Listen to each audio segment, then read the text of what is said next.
Biyaya at kapayapaan na nagmumula sa ating Panginoon Diyos sumaganang muli sa bawat isa sa atin at muli sa pag-aaral natin ng kanyang salita.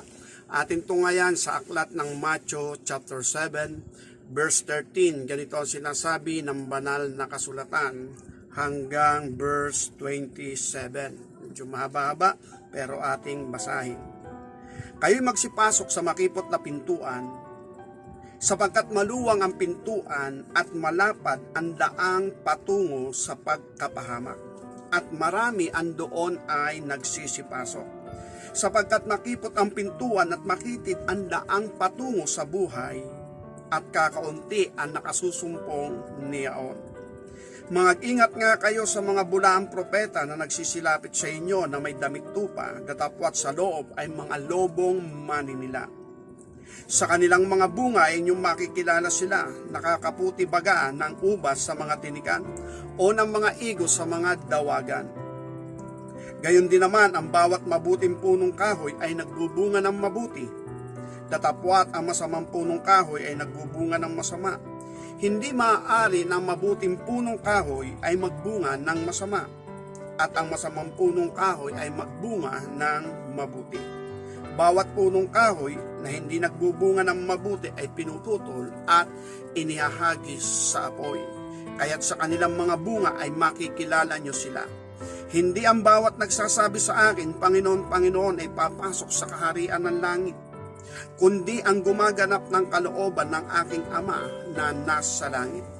Marami magsasabi sa akin sa araw na yaon, Panginoon, Panginoon, hindi baga nagsipanghula kami sa iyong pangalan, at sa pangalan mo'y nagpalayas kami ng demonyo, at sa pangalan mo'y nagsigawa kami ng maraming gawang makapangyarihan. At kung magkagayi, papahayag ko sa kanila, kailan may hindi ko kayo nangakikilala, magsilayo kayo sa akin, kayong manggagawa ng katampalasanan. Kaya't ang bawat dumirinig ng aking mga salita, ng mga salitang ito at ginaganap, ay matutulad sa isang taong matalino na itinayo ang kanyang bahay sa ibabaw ng bato. At lumagpak ang ulan, bumaha, humihip ang mga hangin, hinampas ang bahay na yaon at hindi nabagsak, sapagkat natatayo sa ibabaw ng bato. At ang bawat dumirinig ang bawat dumirinig ng aking mga salitang ito at hindi ginaganap ay matutulad sa isang taong mangmang na itinayo ang kanyang bahay sa buhanginan. At lumagpak ang ulan, bumaha, humihip ang hangin, hinampas ang bahay na yaon at nabagsak, at kakilakilabot ang kanyang pagkabagsak. Pagpalain ng Panginoon ang pagkabasa ng kanyang salita. Kaya ito yung ating paksang pag-aaralan sa umagang ito. Yung sinasabi rito, ang matalinong tao ay dumirinig ng salita at ginaganap. Yun daw yung mga matalino.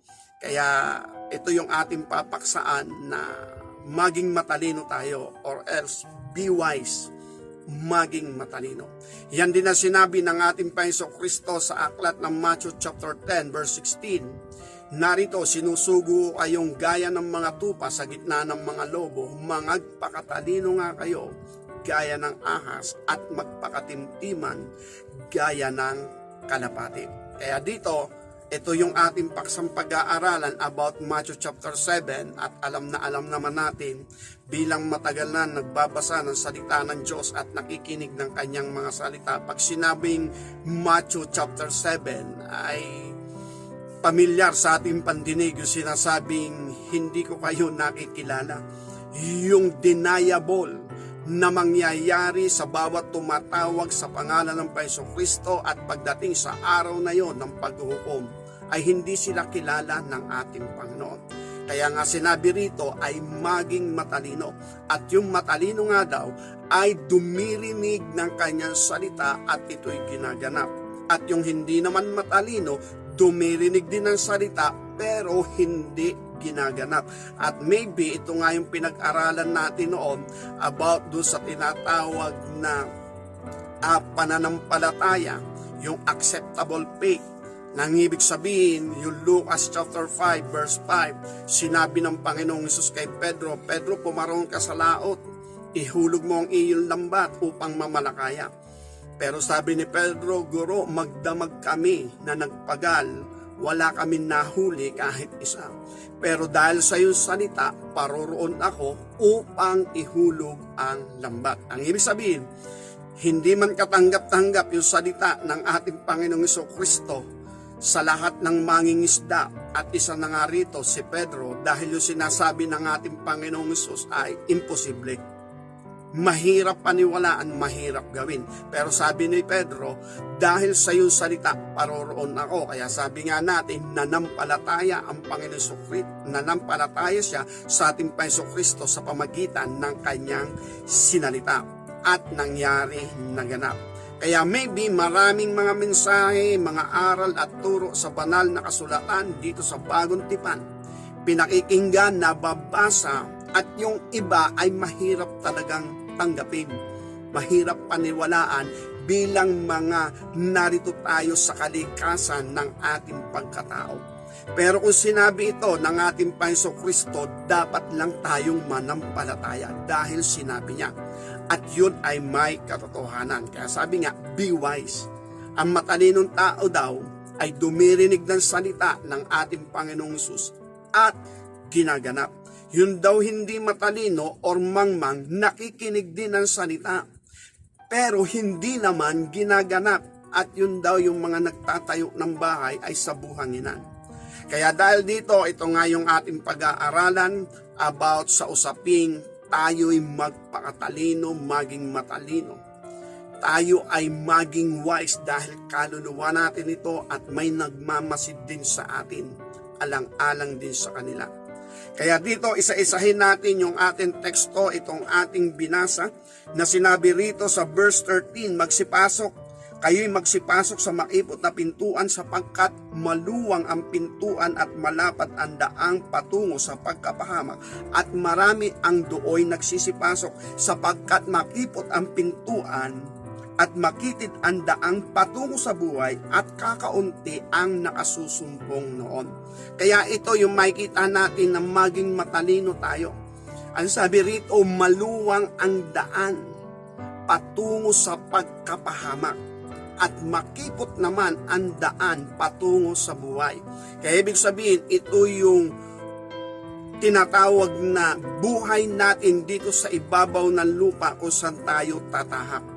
Kung maluwang, ito yung worldly life. Ito yung mundo. Ito yung daigdig. Ang sabi nga, ito ang daigdig na ating ginagalawan. Buhay sanlibutan. At majority, marami daw ang lumalakad kung ano ang prinsipyo at kung ano ang tinatawag na takbo ng sanlibutan. Then yung maipot at makitid na daan, ito naman yung makikita natin about spiritual or holy spiritual matter. Yung tinatawag na matuwid, sapagkat meron din naman mga spiritual pero hindi ito banal at nakalulugod sa Diyos. At dahil dito, ito yung ating makikita, yung tinatawag na worldly life, yung buhay dito sa ibabaw ng lupa. Pag inilagak ng tao ang buhay niya dito sa ibabaw ng lupa, hindi niya makikita kung ano baga yung mga magagandang plano at layunin pa ng ating Panginoon Diyos. Kaya meron din mga binabagay na sinasabi ang banal na kasulatan na kung ang sino nga ang nakikipagkaibigan sa takbo ng sanlibutan ito ay nagiging kaaway ng Diyos. Ito ay pagdating na sa tinatawag na bagong tipan. Daanan lang natin. Ang sabi nga rito, sa aklat ng Santiago chapter 4 verse 4, kayong mga mangangalunya, hindi ba ganyo nalalaman ang pakikipagkaibigan sa sanlibutan ay pakikipag-away sa Diyos? Sino mga ibig na maging kaibigan ng sanlibutan ay nagiging kaaway ng Diyos. Kaya dahil dito, ito yung ating makikita. Sa sitwasyon at sa kalagayan, ang mundo sa ibabaw ng lupa, ito pa naman yung sabi nga ay desire ng mga tao.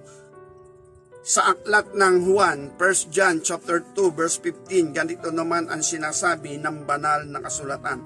Huwag niyong ibigin ang sanlibutan ni ang mga bagay ng sanlibutan. Kung ang sino man ay umiibig sa sanlibutan, wala sa kanya ang pag-ibig ng Ama. Sapagkat ang lahat na nangasa sa sanlibutan ay ang masamang pita ng laman, masamang pita ng mata, at ang kapalaluan ng buhay ay hindi mula sa Ama, kundi sa sanlibutan. Ang sanlibutan ay lumilipas, yun, maging matalino tayo doon. Ang sabi ron, ang sanlibutan ay lumilipas at ang masamang pita niyaon, datapwat ang gumagawa ng kalooban ng Diyos na nanahan magpakailanman. Ito yung malawak na daan na ang sabi nga, dahil sa pangungulila ng kaluluwa ng tao, yung emptiness of life na ating pinag-aralan, lahat ng tao may hinahanap sa kanyang buhay. At syempre, kung ano yung hinahanap niya sa kanyang sarili, gaya ni Haring Solomon, yun ay yung kakontentuhan. Yung full of joy, full of peace, and full of love. Yung bang siya ay payapa, panatag, kontento. Dahil yung buhay nga ni Haring Solomon, nasa kanya na ang lahat ng bagay sa panahong yun. Nasa kanya na, pero dumating ang panahon na siya'y napagod sapagkat hindi malubos ang kanyang kasiyahan. May hinahanap pa siya. At dun nga sa pag-aaral natin about the emptiness of life, ang hinahanap ng tao ay yung presensya ng Diyos sapagkat ang tao ay may kaluluwang may buhay. At ito'y mula sa hininga ng Diyos. Kaya nangungulila ang ating kaluluwang may buhay sa ating pinagmulan ang ating Panginoon Diyos.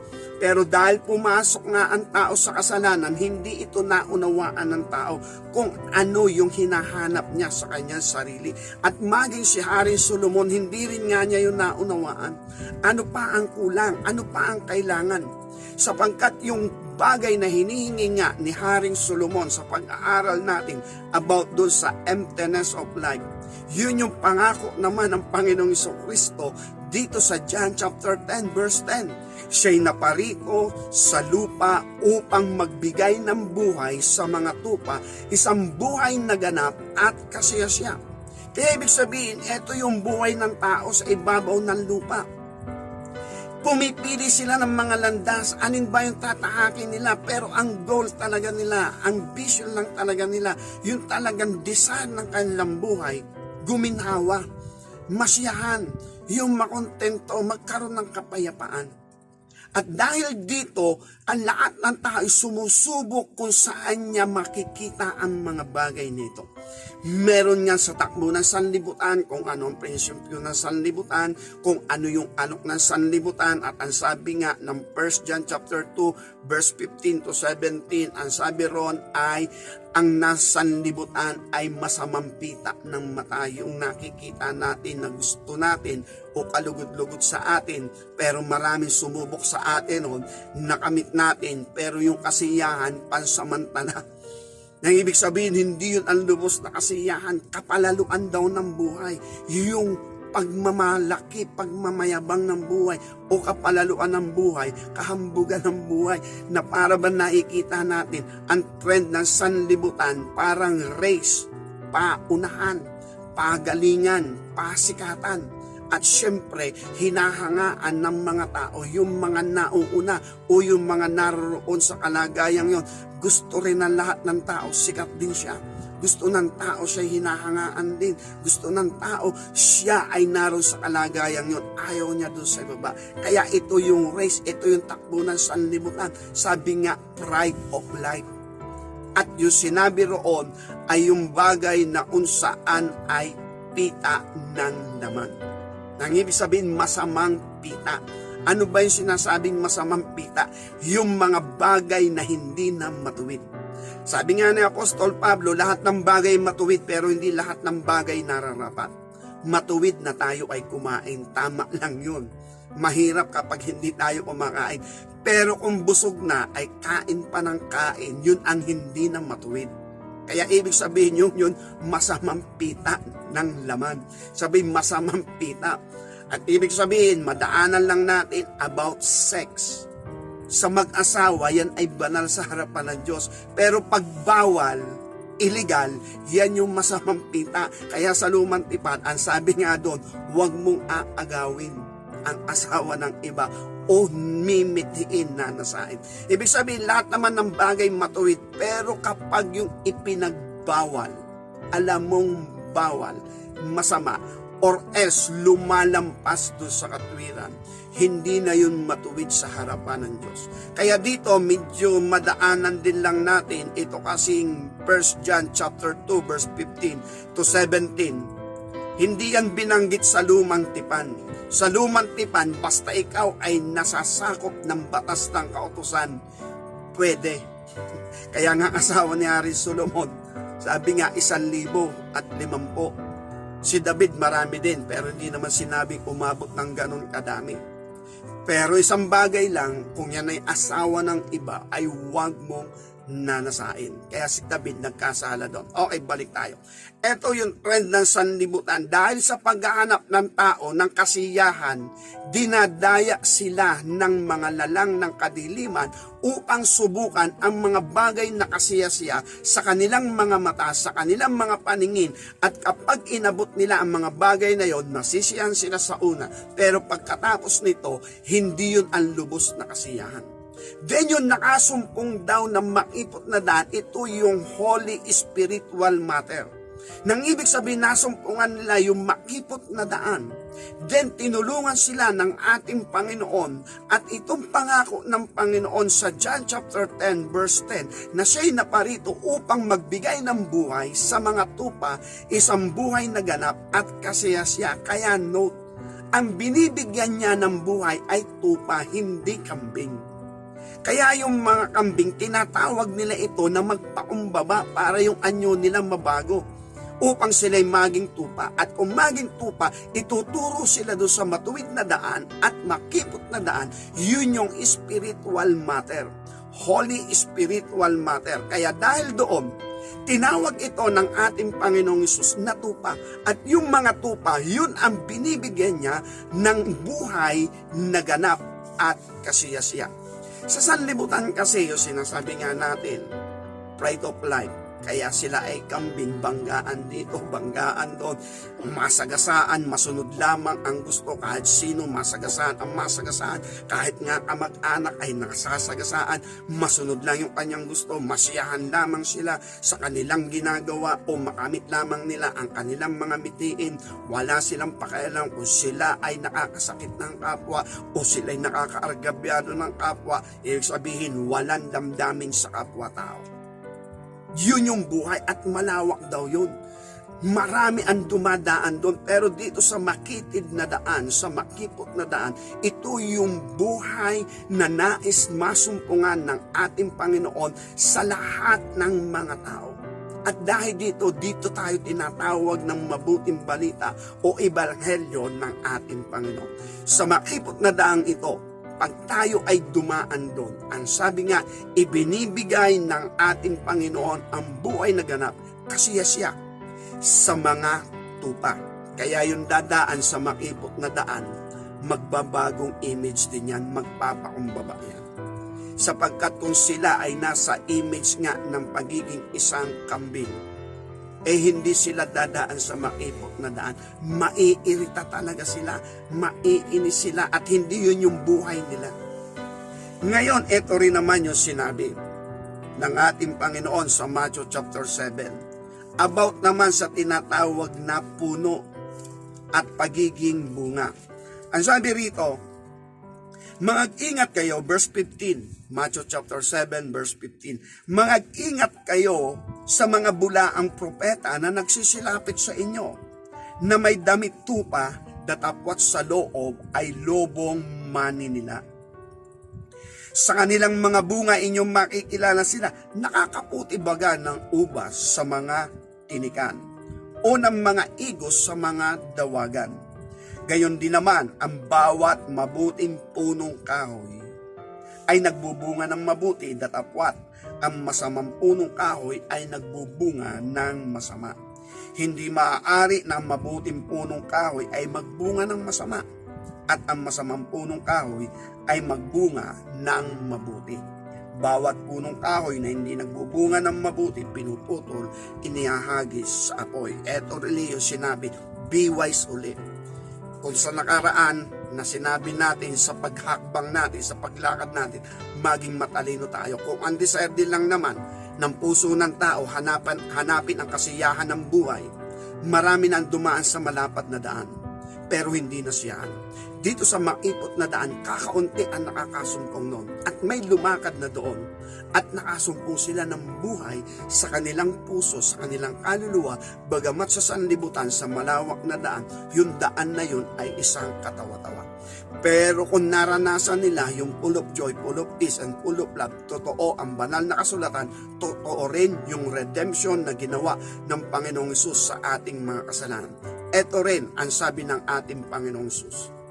Mag-ingat din daw naman sa mga bulaang propeta. May damit tupa, pero sa loob ay lobong maninila. Ang sabi ron, sa kanilang bunga makikilala mo sila. Makakaputi daw baga ng ubas sa mga tinikan? O makakakuha baga daw ng mga igos sa mga dawagan? Kaya ibig sabihin, yung kanilang foundation, yung lugar, atmosphere na kanilang kinalalagyan, ang mga ubas ay naandun talaga sa farm. Andun talaga sila sa sakahan, hindi doon sa dawagan, hindi rin sa tinikan. At ibig sabihin, alaga din talaga sila. Ito rin yung sinasabi na spiritual matter. Ang mga tupa, alaga yan ng salita ng Diyos, alaga yan ng banal na espiritu. Pero yung mga nasa malawak na daan, bahala sila sa buhay nila, kagaya nga ng ating pinapangaral. Sabi ko nga, nung wala pa akong tipan sa ating Paiso Kristo, kahit tanggapin ko ang Panginoong Hesus, ako pa rin ang hari ng aking sarili. Ako pa rin ang masusunod, hindi yung kalooban ng ating Panginoong Kristo. Sa sanlibutan, yun ang buhay. Ibig sabihin, walang kumokontrol sa kanila, at ang kumokontrol lang sa kanila ay ang kanilang sarili, or else yung mga organisasyon, kung anong organisasyon meron sila. Kahit ang kanilang mga magulang, hindi sila kontrolado. Lalo na ng salita ng Diyos, at lalo na yung Diyos na pinagmulan ng ating hininga. Hindi sila kontrolado ng ating Panginoon Diyos, kaya nga malawak yun. Gaya rin daw ng ubas, kung ang ubas ay tumubo sa tinikan, walang nag-aalaga doon. Nasa dawagan yun. Ibig sabihin, magsosurvive siya sa kanyang sarili lang. At ang naging nangyayari, hindi nga nagbumunga ng maganda. Hindi nga nagiging maayos yung resulta. Sabihin, hindi mabuti yung bunga, hindi makapagbunga. At ganon din daw yung mga egos. Hindi rin daw makapagbunga kapag ando sa dawagan.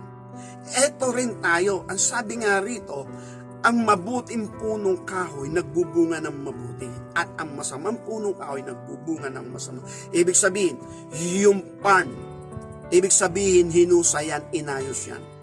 At doon itinatanim yung mga ubas at nagbubunga ng maganda. Mabuti yung puno, mabuti ang bunga, mabuti rin yung lupa. Ganon din daw yung puno ng igos. Ito rin yung spiritual matter. Nang ibig sabihin, kapag puno ay mabuti, hindi daw magbubunga ng masama. Kapag ang puno ay masama, hindi rin daw naman magbubunga ng mabuti. Ibig sabihin, sa kanilang bunga, makikilala kung sila ay mabuting puno o sila ay propeta ng Diyos. Ito kasi ang sitwasyon. Darating ngayon yung paghuhukom.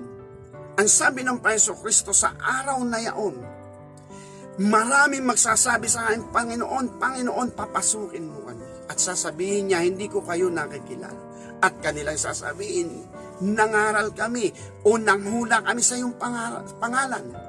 Nagpalayas kami ng demonyo sa iyong pangalan. Gumawa kami ng himala sa iyong pangalan. Gayon may sasabihin ko sa kanila, sabi ng Panginoon Jesus, kailanman ay hindi ko kayo nakikilala. Kayong manggagawa ng katampalasanan. And then, eto kasi yung sitwasyon.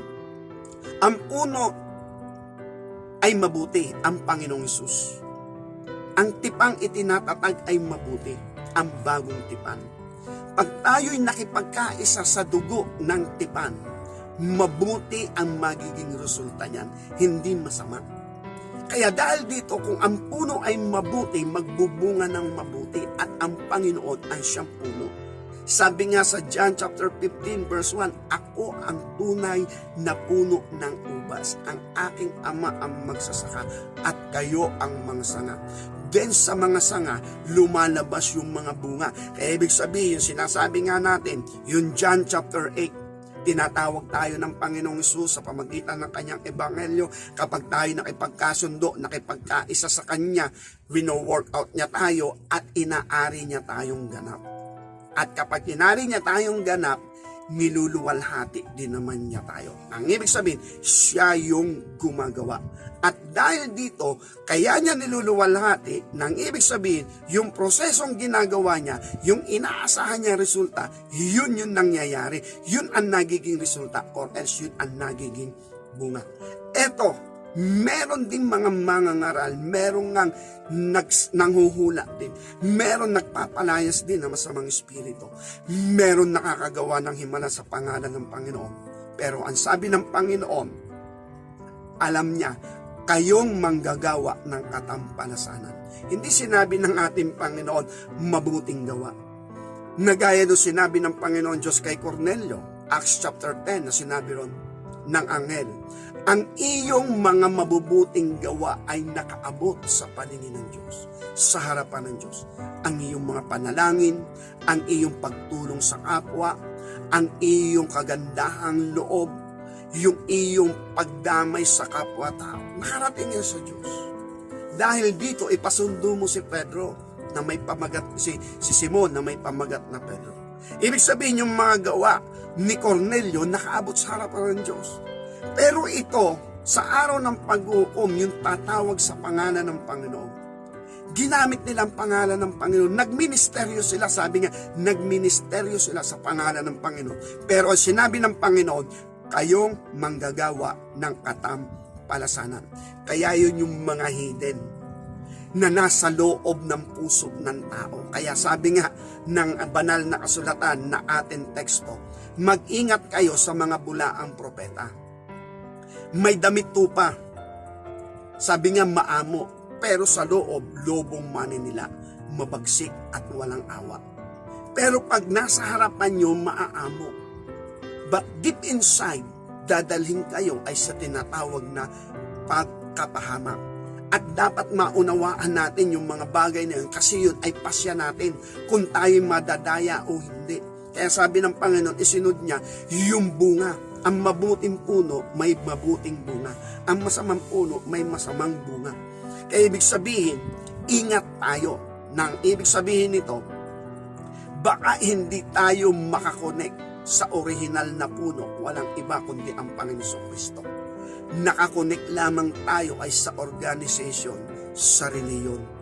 At dahil dito, etong mga nagministeryo rin sa pangalan ng Panginoong Hesus, hindi sinabi ng ating Panginoon mabuting gawa, tapat na alipin. Hindi niya sinabing ganon, kundi sinabi niya, nagsabi siya o nagsabi sa kanya, itong mga taong ito, nanghula kami sa pangalan mo. Palayas kami ng masamang espiritu sa pangalan mo. At nakagawa kami ng mga himala sa pangalan mo. May pananampalataya kami sa pangalan mo. Pero ang sagot ng Panginoon, hindi ko kayo kilala, kayong manggagawa ng katampalasanan. Kaya ibig sabihin nito, motivation. Ano ang motibo mo sa pagmiministeryo at pagdadala ng pangalan ng Panginoong Hesus? Gaya ba ng mga bulaang propeta na maaamo, na may damit tupa, pero sa loob daw ay maninila. Kagaya na sinabi ko ng mga nakaraan sa aking pagbabahagi ng salita ng Diyos. May mga tao na nagiging arm lang nila ang mga tao para sa kanilang success, para sa kanilang pagtatagumpay. Kasi hindi rin maalis yung tinatawag na malawak na daan ng sanlibutan, yung sikat ka, niluluwalhati ka, iginagalang ka, inirerespeto ka. At sa pagmiministeryo sa pangalan ng Panginoon, hindi rin yun mawawala. Kaya nga lagi ko sinasabi kahit nung bago pa ako, kung dumating sa iyo ang kalwalatian ng Diyos at parangal ng Diyos, huwag mong angkinin. Ibigay mo sa Diyos ang kalwalatian sapagkat hindi natin kayang dalhin ang kalwalatian.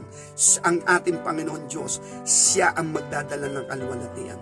Tatanggap tayo ng parangal, tatanggap tayo ng mga papuri, at kung hindi matuwid ang puso natin at hindi na workout ng ating Panginoon, ito ang magdadala sa atin sa kapahamakan, maging ng mga nakikinig sa atin, sapagkat gagamitin lang natin ng tao para sa ating sariling kapakinabangan.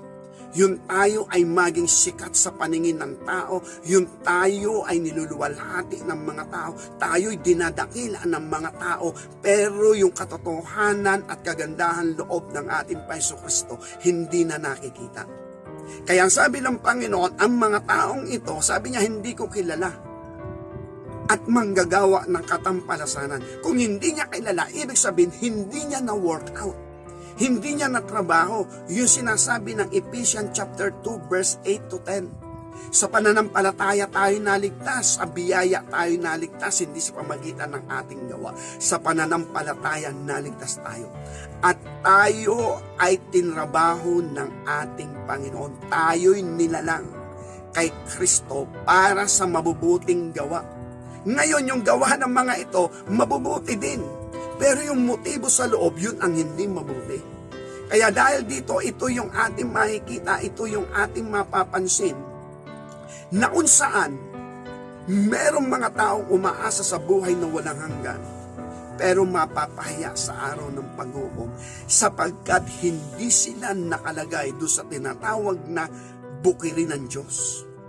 At hindi sila yung pananim ng Diyos. At dahil dito, maganda yung bunga nila sa paningin ng tao, pero sa paningin ng Diyos, hindi maganda yung bunga. Kaya nga daw, sa bunga daw makikita, sa bunga daw makikilala. At yun ang senaryo. Kahit sila nagministeryo sa pangalan ng Panginoong Hesus, ang sagot ng Panginoon, kayong manggagawa ng katampalasanan. Kaya ito yung kasunod na sinabing maging matalino.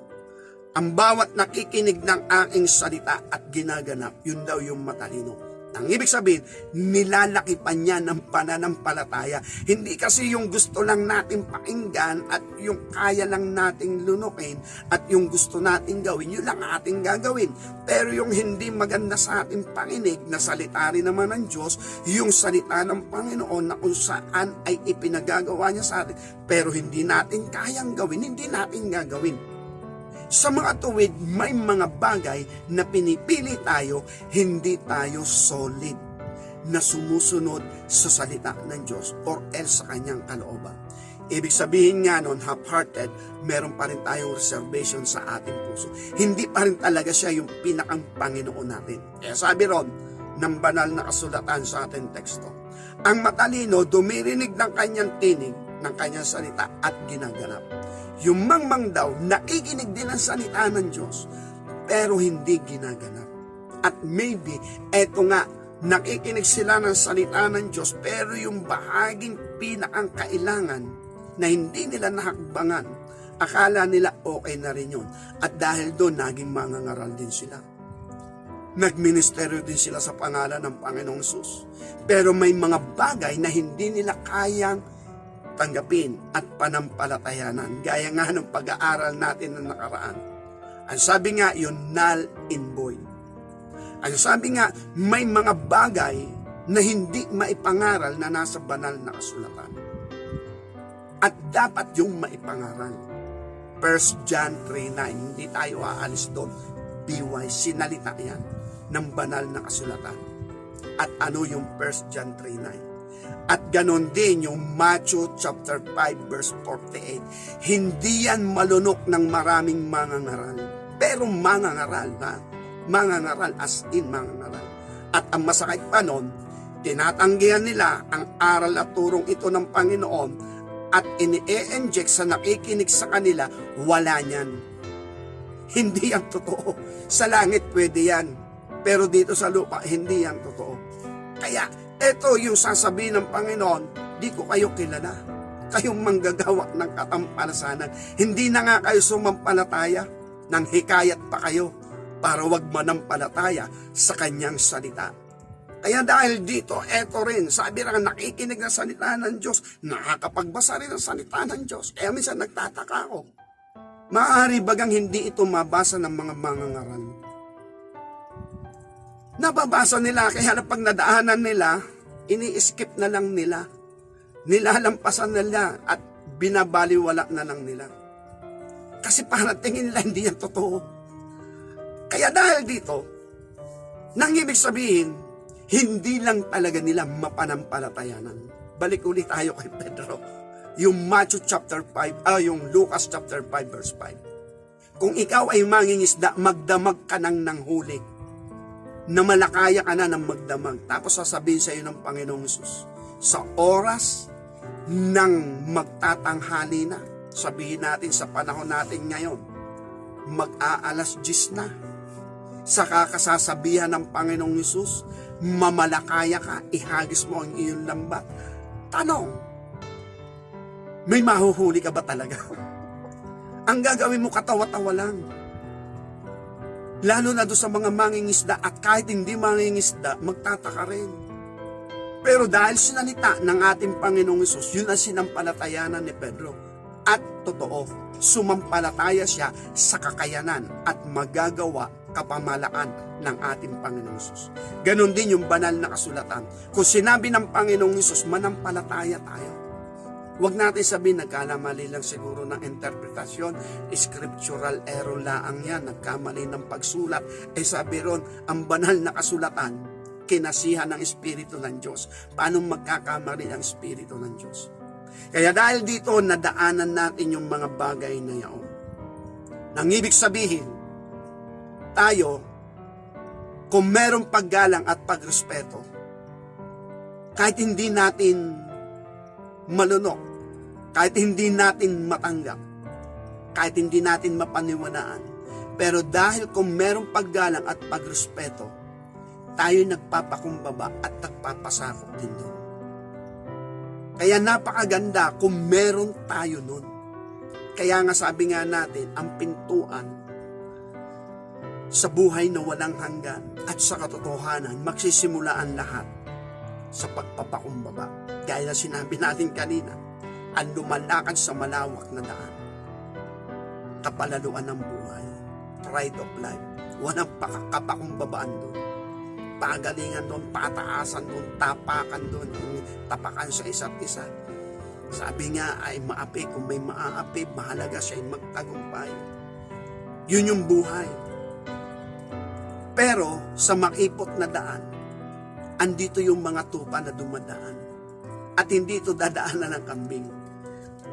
Kung sakali man na gusto nila yung daan na yun, yung image nila na matutol, suwail, gaya nga ng kambing, magbabago, magpapakumbaba. At dahil doon, aakayin sila ng ating Panginoong Kristo sa makipot na daan.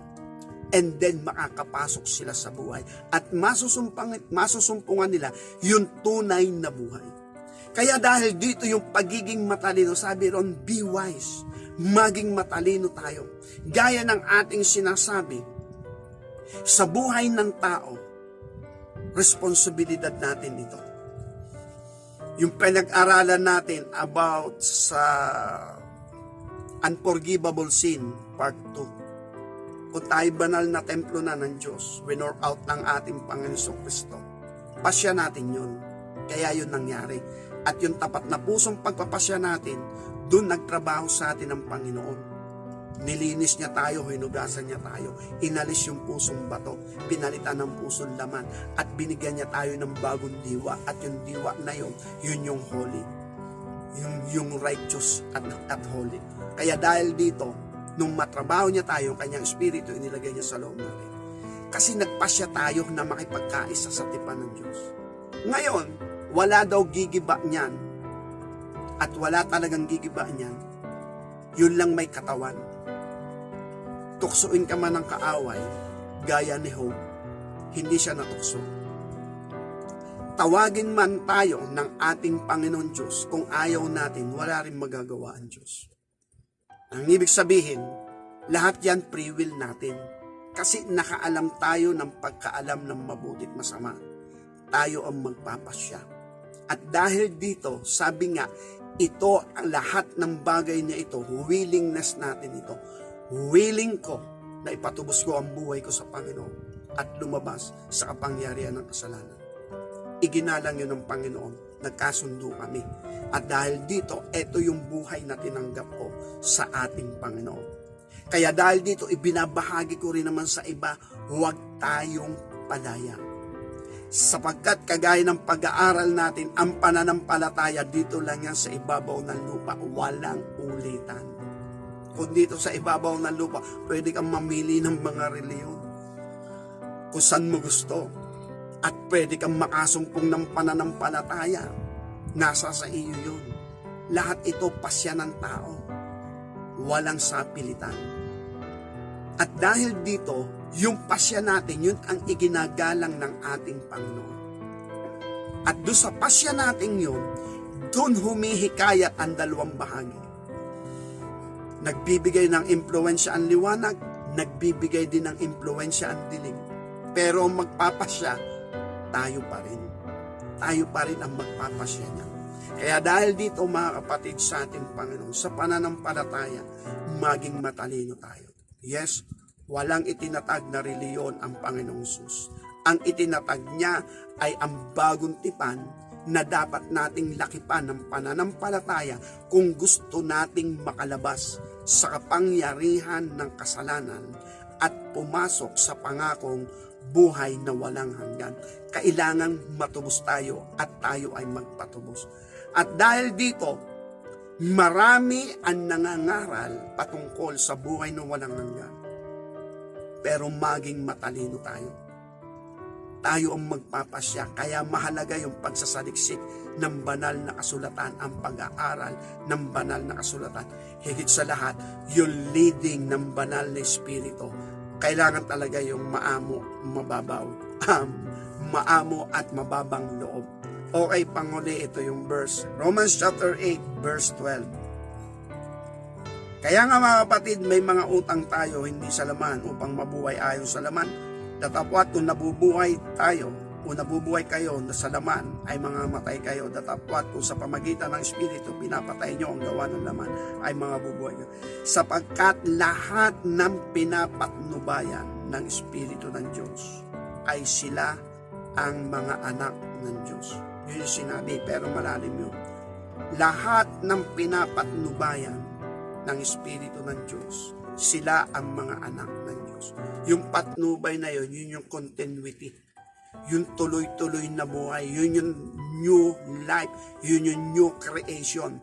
Ang naglilid sa kanila ay ang banal na Espiritu, the likeness and image of God, the wisdom of God, yung hininging wisdom ni Haring Solomon. That is holy and righteous. Then yun yung naglilid sa atin at nananahan sa atin. Kaya ibig sabihin, kung tayo ay may ginagawang katampalasanan, hindi yun leading ng banal na Espiritu. Daya na lang yun ng kaaway na pinagpasya ng tao na gusto rin naman niyang gawin. Pero kung mabuti yung puno, mabuti ang bunga. At eto nga, lahat ng pinapatnubayan ng Espiritu ng Diyos, sila ang mga anak ng Diyos. Hindi yung minsan tayo nagsalita sa wika, ay magpakailanman na yun, at puspos na tayo, pero bukas ay upos. Hindi ganon. Ibig sabihin, lifetime na ito hanggang sa kabilang buhay, taglay na natin ito. Sabi nga rin dito, ang Panginoon ang panganay sa lahat ng patay na ipinangaral natin about quickening. Ang Panginoon ang unang nakalabas sa kasalanan at yun din ang dadaanan natin sapagkat ang Panginoon walang kasalanan pero dahil pinasaan niya ang sala ng mga tao, ang sanlibutan, may nakaatang at nakapasan din sa kanyang kasalanan. Kaya nga sabi nga, nababa nga siya doon sa Hades. And then, siya yung panganay sa mga patay at yun din ang dadaanan natin. Kaya ibig sabihin, yung patnubay sa atin ng banal na Espiritu, ito ay lifetime na. Hindi ito ngayon lang, pagkatapos ng ilang buwan, wala na, hihingin uli na. Hindi ganon. Ibang proseso yon. Kaya dito sa fulfilling God's perfect plan, itong perfect plan, ito yung justification. Pag nahugasan tayo ng dugo ng ating Panginoong Kristo, new creation na tayo. Lifetime na natin yan. Kaya pansamantala ito yung mensahe sa atin ng ating Panginoon na tayo maging matalino sa pananampalataya. Even yung ating mga mahal sa buhay, kakilala ka mag-anak, patuloy natin ipanalangin. Even yung mga kaibigan natin na naandun din sila sa salita ng Diyos, pero hindi nagiging maganda yung bunga. Ipanalangin din natin sila. Harinawa, maging kabahagi tayo sa paggawa ng ating Panginoon Diyos. Pagpalain tayong lubos ng ating Panginoon, sa Diyos ang kapurihan, magpakailan-kailanman. Amen.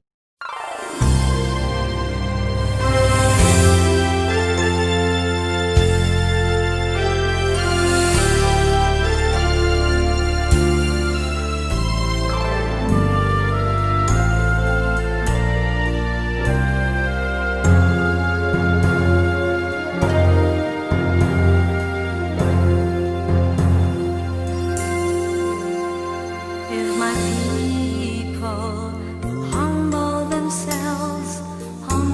themselves and pray, if they seek my face and humble themselves